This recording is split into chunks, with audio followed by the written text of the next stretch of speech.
Hi everyone, welcome to another edition of Checking In With. I'm here with the voice of Lashings, Mr. Scott Charlton, and the legend joining us from all the way over in India, the great Monty Panesar. Scotty, good morning to you, and Monty, thank you ever so much for joining us. How are you? How's things over in India?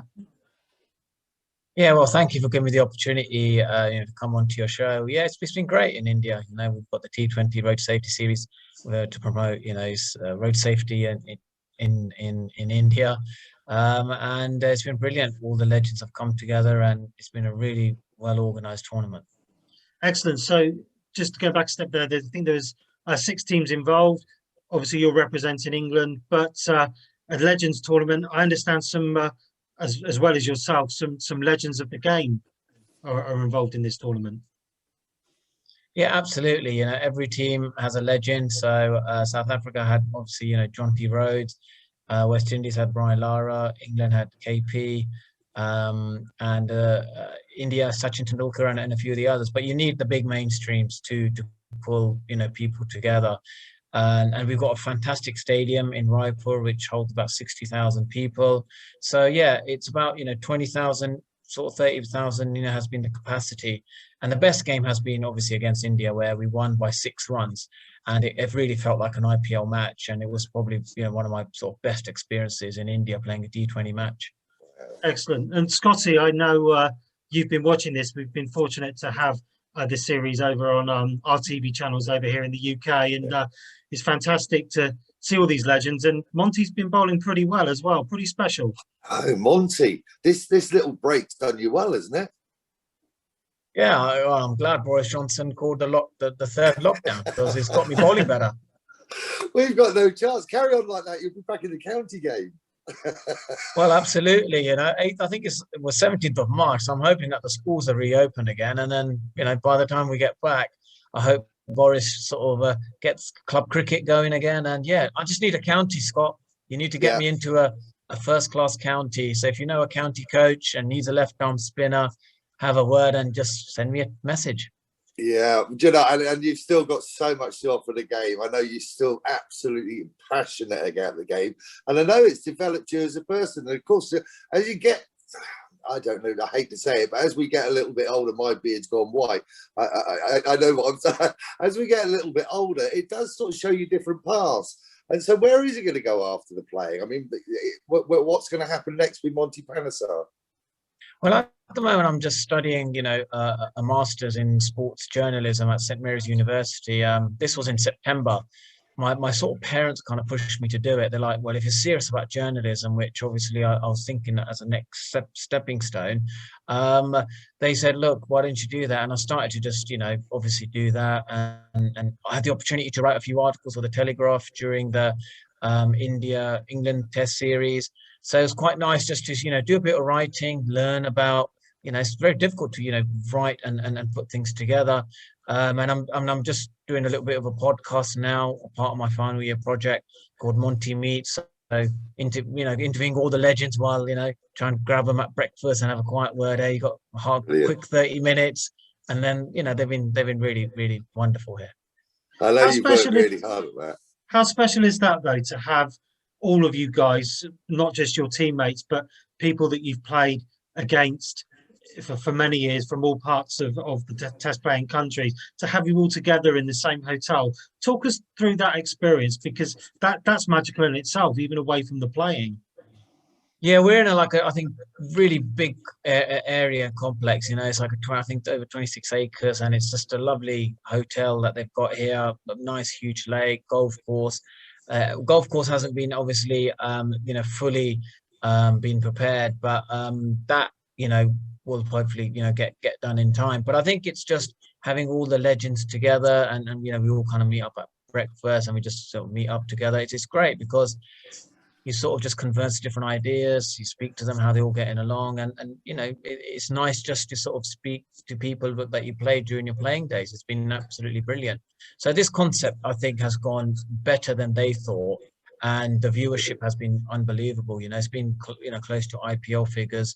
So I think they're gonna really maximize this and take it to the next step now. Well, we ought to take a Lashings side, a renegade, rest of the world side. Absolutely. I'll be 12th man. I think we struggled, Scott. We struggled, Scott, because all of our players are all playing for their countries. I don't know. For you and me opening the batting, we'd have no chance. John Embry holding up one end. Yeah. Left arm spin is so possible. I remember, like you, Monty, I remember when 2020 first started, and I honestly thought it's the end of the spinner. They'll take it out of the game. People will hit the spinner out the park. And how wrong am I? I mean, and for that reason, congratulations 2020. But particularly left arm spin.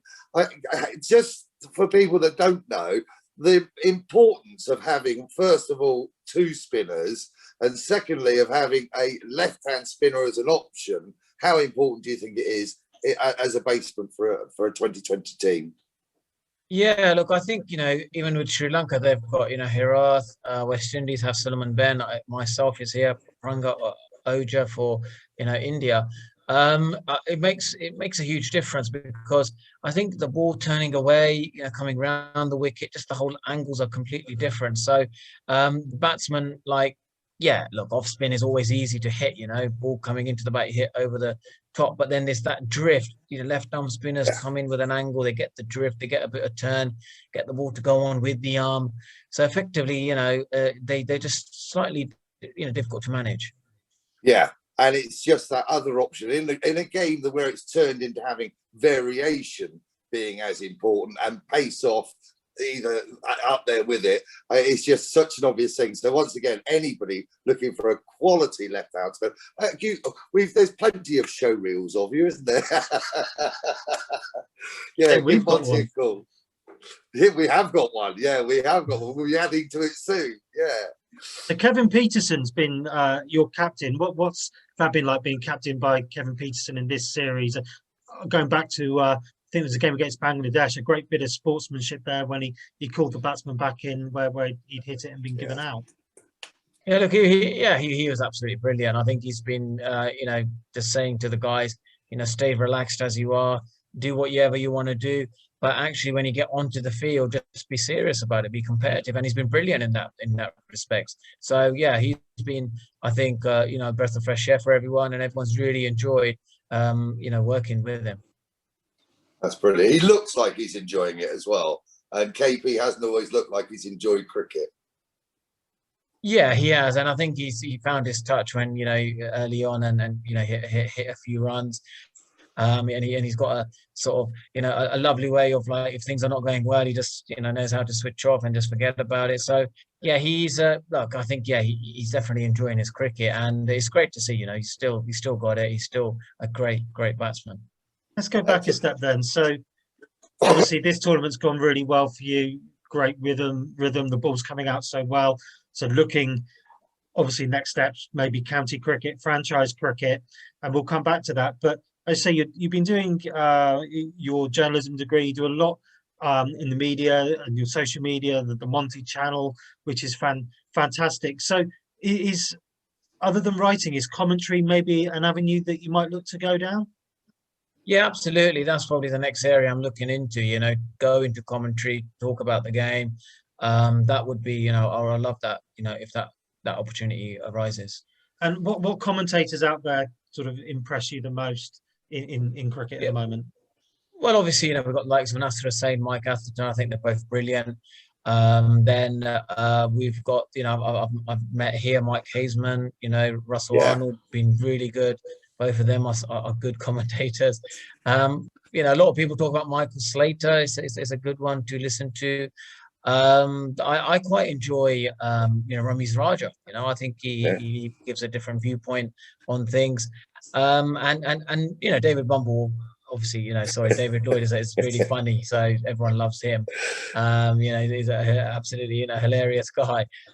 So yeah, there's obviously a few commentators I've just mentioned there, but I think for any kind of media presenter, you need to look at different presenters just to get an idea of how everyone presents themselves, and suddenly you can sort of take bits and pieces from each one and mold it into yourself. Yeah, and you create your own, almost off the shelf, create your own character. Yeah, it's a very good way of doing it. It's a very good way of doing it. But and we are spoiled at the moment. And of course, there have been one or two legends before, not least of which Henry Blofeld. He must have you must have spent hours just listening to him at our games and picking up little tips along the way. Is there a bit of Henry in there? I think for a bit of Henry, for me, I need to do a lot of reading. He said to me I do a lot of reading. He reads a lot. Yeah. And I think that, with that vocabulary, the way you construct sentences and everything, then, changes. So yeah, a bit of Henry, I think I'll probably have to start reading a different style of books as well. We'll leave that there. Yeah.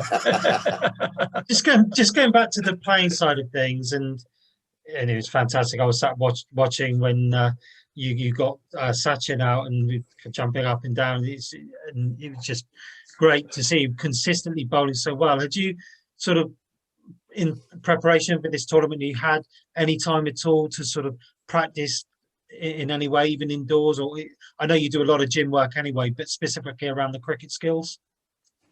Yeah, it's a great question, because I didn't do much practice. I think when you've done so much bowling, it's actually just your natural, muscle memory just kicks in, and how you have to bowl, and you just do it. So yeah, that's, for me, it's been pretty much like that. Kind of found it very easy and very natural just to bowl for half an hour, and then I find I'm back into my rhythm. So yeah, I fortunately didn't have to do too much training. So Scotty, I obviously we were watching the Road Safety World Series tournament, and when Monty was getting those wickets, and Monty said that about muscle memory, and it sort of made me think, when you got those big scalps, your Sachins and Yurav Singh and whatever, it seemed to me that it's almost like the automatic Monty celebration that we all know and love wanted to come out. But I mean, correct me if I'm wrong, but it seemed like in the environment that you were in, you were sort of brilliant to take those wickets, but you were checking yourself in a little bit with that, because everyone was just, it's such a respectful tournament, and you're all legends of the game. Yeah, so I haven't played for ages, so it felt a bit, like, yeah, okay, I've got the wickets and he's great players, but it's probably, I just, a lot of us haven't played, for a long time, so probably you forget, how to celebrate things when you take a wicket. But yeah, it's been, look, I think for me, the most important thing was bowling well, quality deliveries, bowling, how I used to bowl. And I'm very pleased about that. Yeah. Yeah, fantastic. Excellent. Fantastic. So, Monty, tell us how a day goes. I mean, when you haven't got a match day there, there's a bit of breakfast. The golf course, as you say, isn't really there. Is there, I mean, apart from talking about the game, is there a card stall? Is there a lot of preparation? Do teams go off in little areas pre-match, and do you avoid each other before a game, or is it just we're all in this together? And yeah, we everyone just obviously goes to breakfast, and you're there, and then afterwards, some people play a bit of pool. There's obviously, we've got cards. Yeah, Hoggy is the master of the cards games. Then there's a pool round here, so there's many different things you can do. You can go back to your, there's a gym here as well. So effectively, in lockdown in the UK, we don't have any of this. So it's great just to go out here, you can go for a run, go to the gym, and effectively on a holiday, and trying to get fit. So it worked really well. Just the whole kind of, the setup of this tournament. And I mean, it must come as such a release. I mean, everybody has been through something of a hell with this COVID-19, and thank goodness we're all here. We've survived it. But everybody's been, it's the same storm, different boat. Everybody's had their own problems to deal with. So to go from the contrast of being in lockdown to go into the contrast of being back under the public eye is probably the last thing on your mind when you went into lockdown. What will you take away from this? What will you come away from lockdown with? What is your lockdown lesson? What, in the UK or in India? In the UK.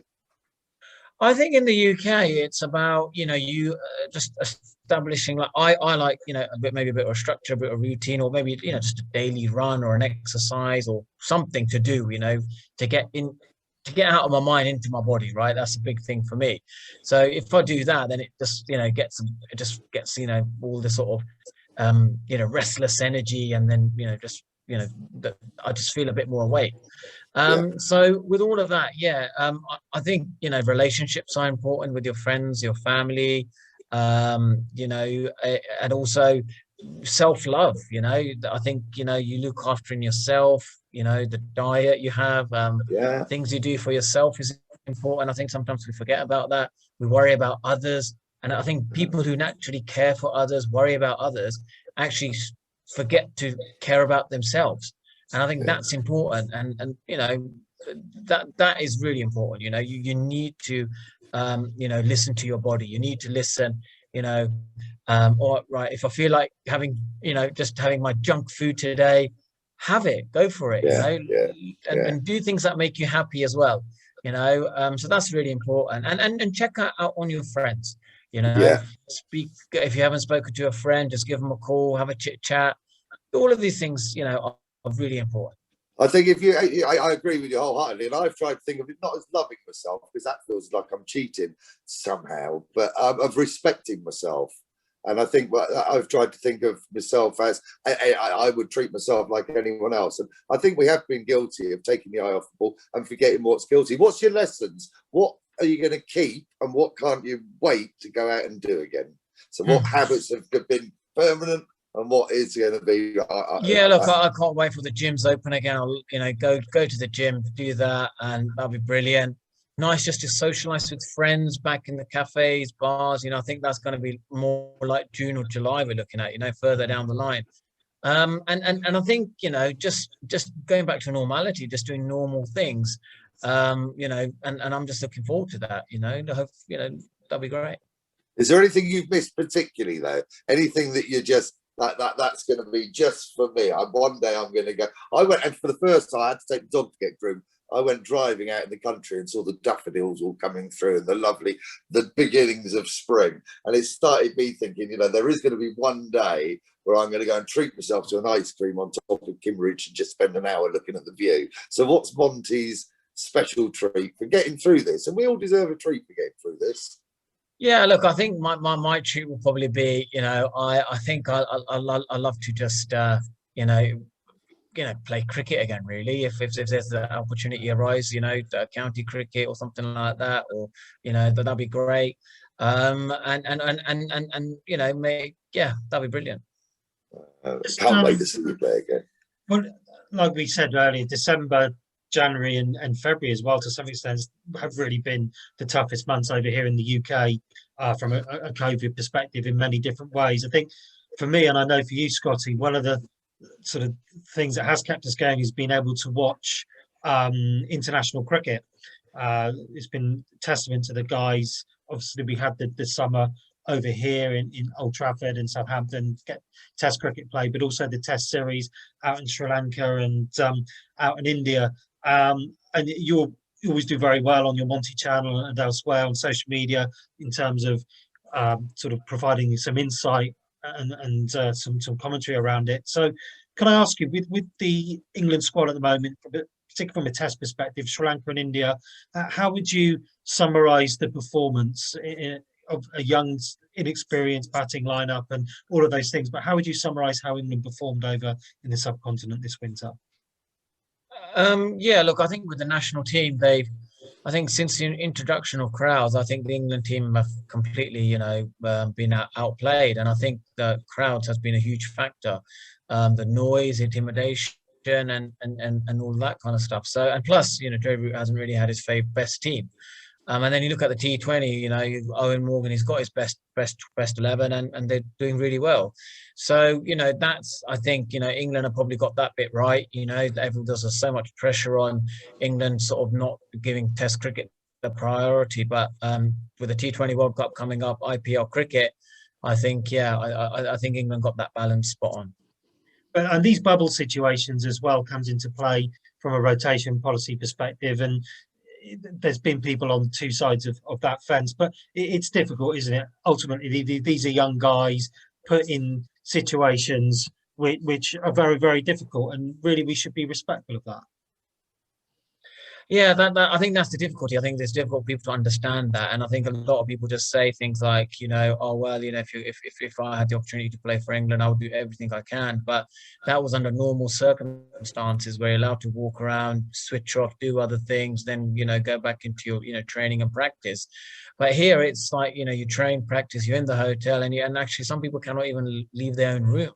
So it can get very difficult at times. So I think England have probably want to make sure that the England cricketers' well-being is in a good place. That's really important for them, and they're doing the best they can. I think to get cricket on TV and the Test matches we've seen, they have not gotten England's way, but at least for cricket fans, they will manage to watch cricket on TV. Exactly, I agree wholeheartedly, and I think it's going to be really interesting because, same with football. I mean, we've been spoilt now. We're used to. We know you can do it. And I think it's high time now that, they support the game, which has helped us all through. I mean, and we're lucky enough to have had a couple of chats recently with the guys at Hampshire, and it's a mammoth undertaking. And unfortunately, the average fan doesn't actually know what goes on behind the scenes. And asking a 23-year-old to go into quarantine in isolation in a room without a window, where he comes out to collect his meal and goes back in again, at 23 years old, ask yourself, would you have coped with it? And would you have played your best cricket after it? And that's a consideration. And I say, like you, until you know the whole story, until you listen to everyone's view, of course, it would be lovely to have the best 11 at every game. But like you, I think they're doing a fantastic job. And it must have been an absolute shock. 70,000 in that fabulous new stadium, having played in it without people in, must have been like, how do you cope with that mentally? Because it must just take over your emotions, surely. It was brilliant. I absolutely loved it. I felt like very much this is where I belong. I didn't have any nerves or anything. So I think sometimes the group of players you're with Matthew Hoggard, Kevin Peterson, Ryan Sidebottom. I played a lot of cricket test matches with them, so it makes it a lot easier. It was a different group of players, and maybe it would have been not as easy. So it makes it a lot easier with the players that you've played test cricket with. Yeah, but I was thinking from the youngsters' perspective, as a young England player on your first big tour, to have had the contrast of playing in a stadium without anyone in, and then have the stadium with 70,000 people in it, and Indian fans are notoriously passionate. Do you think that's had an effect on their results? Well, I think it's this England team isn't mentally ready for Test cricket. To be honest, I've spoken to a lot of people. Technically, the decisions that they make, the way they're just getting themselves out, not showing a bit of fight. I think there's a problem with the players coming through. I just think they mentally they're not tough, and they don't really have the aptitude, to work out how do we play against this bowler while on tour. They're like very much, just, this is the way we play. And they've played some reckless shots. You look at Zach Crawley come down the wicket at ball, gets out over the top, does it again, repeating the same mistakes. So, from that point of view, you're gonna think that what have they learned? Johnny Bairstow, senior player, comes into the fourth Test match, didn't really fire, and so I think they already made their mind up that India was going to be a tough place to win, and since the introduction of crowds, obviously it's a difficult place. We've played T20 against India here, and it's been unbelievable. And when things go against you, it's like, wow, it's very difficult to stop the momentum. Now England have said that, when Ashes happen in Australia, we're going to continue with the rotation policy. I doubt that very much. I think you're going to play your best 11 in Australia, because that is, they're much more familiar with the ball bouncing above the hip height, bouncier pitches. I think England are a better team, but they're just saying that because they know that, in India, they just haven't really produced the goods. Yeah. Do you think the mental approach, you mentioned there the mental approach to the game, and Joe Root mentioned in his final interview after losing the final test in India about the lack of 4-day cricket. Do you think that that's a contributing factor, that with the shorter versions of the game maybe taking over a little too much, and it doesn't help with honing skills and honing players with the mental approach to Test cricket? Well, I think look at Joe Root. He scored over 100 test matches. He's played over 100 test matches. He didn't have any problem scoring runs. And then even at the back end, when he wasn't scoring the runs, it was a huge problem. I think it's to do with the batting. It's an inexperienced batting lineup. They haven't played a lot of cricket, and I think they need to play some county cricket. But if the results are the same against New Zealand, which are the #1 team in the world, then I think there's going to be big question marks, because they are good players. They are good players in England. They can score runs in England. They'll take wickets in England because they're familiar with those conditions. Yeah. Now, it doesn't surprise me that it was Joe Root who managed to score the runs in Sri Lanka, and he got a double hundred less in India in the first Test match. But the others, apart from Sibley, who's found a bit of a method to hang in there a little bit longer. But if they have the same results in England, then people are going to think, well, what's happened to this England team? Why aren't they winning in England? Because they are a good team in England. Yeah. It's going to be. I can see a world. Fitz and I are endlessly arguing, because I love the one-day game and the 2020s. Fitz is more of a traditionalist and prefers the test arena, but I'm an eternal optimist, as you know, Monty, and Fitz not so much. I can see a world this summer where England perform well in the Europeans, in the football, and in the cricket as well. I can just see a surge of absolute love for sport in this country because of the way that we are playing our brand right now, and by that I particularly mean the short game. I can also see a world where there's going to be a lot of love for England going to Australia, and that all of a sudden is going to turn into an incredible.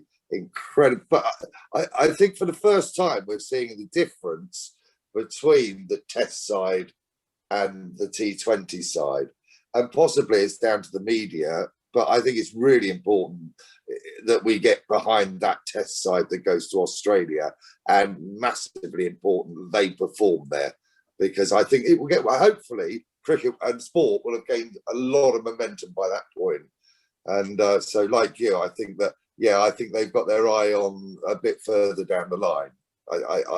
So Scotty, then, with you being the optimist that you are, obviously, we've been watching Monty and this series and thinking, oh, great, well, let's ask Monty to come and play a few games for Lashings in the summer. But the way I see it, he's got bigger fish to fry. I think he's going to be playing county level or franchise cricket. What do you think, Scotty? I think there's every chance, but if there's not, I'd love to see a Lashings game. Even if you want to come and just do a bit of commentary with me in the second innings or something, I'd love to see it again, mate. Thanks ever so much for catching up with us. And I have to say, absolutely rolled back the years. Sachin is a hero of mine, but I have to confess, I danced around the living room when that wicket went down, and it was just fantastic to watch. You rolled back the years, you're looking great. And I can't wait to catch up with you again soon, Monty. I've got to go off and get my COVID jab quite soon, Fitz. Yeah. Well, make sure you do, because if you want to travel to Australia during the Ashes, you need to have a COVID jab. Yeah, I'm on my way this afternoon, so I'm of a certain age. So, Monty, what's your final message? What's your final message for today, then, in terms of where you are, everything that you're involved with? What can we see Monty doing over the next 6-12 months? Yeah, look, obviously, if in the next 6 months I can play county cricket again, that'll be great, or franchise cricket, that I'll love that. And simultaneously, alongside that, I would probably like to, get into media commentary, media broadcasting, that sort of, commentating. I would, that would be the icing on the cake. I would absolutely love that. Excellent. Well, we look out for that. Anything we can do to help, we always will. But for now, thanks ever so much to Scott Charlton and the legend that is Monty Panesar. Thanks very much indeed. See you soon, Monty. See you, mate. See you, guys.